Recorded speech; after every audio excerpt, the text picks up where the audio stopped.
immediate takeaway from what you've heard in there so far? Look, he just wants to deny,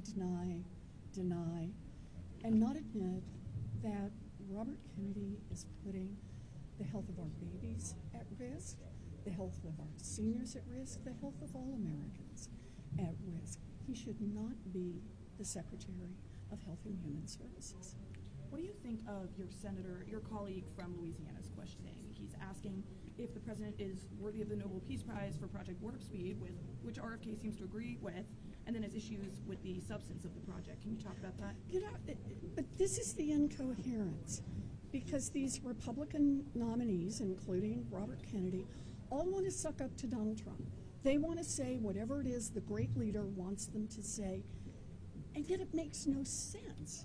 So Donald Trump wants to collect a Nobel Prize for something that Donald Trump himself disavows. This is the incoherence of trying to satisfy a would-be dictator who himself has no idea about how to make this country work a little better for hardworking families and for people who are deeply worried that the decisions that are being made right now are putting their health at risk. Senator, on the vaccine board, on the vaccine schedule issues, on any of that, do you see, is there any recourse, is there any check that you all have at this point?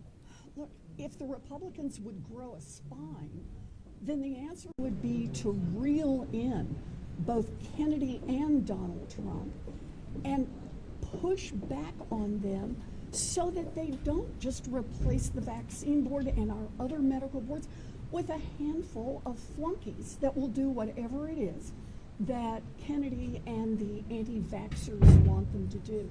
Look, I get it.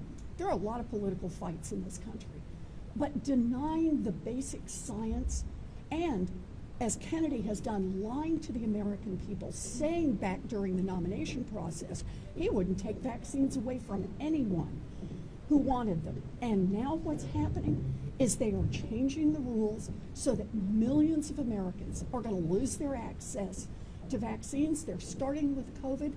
Let's talk to them about what's next on the list. We're going to lose access to the measles vaccine, to the chickenpox vaccines. That does not make us safer.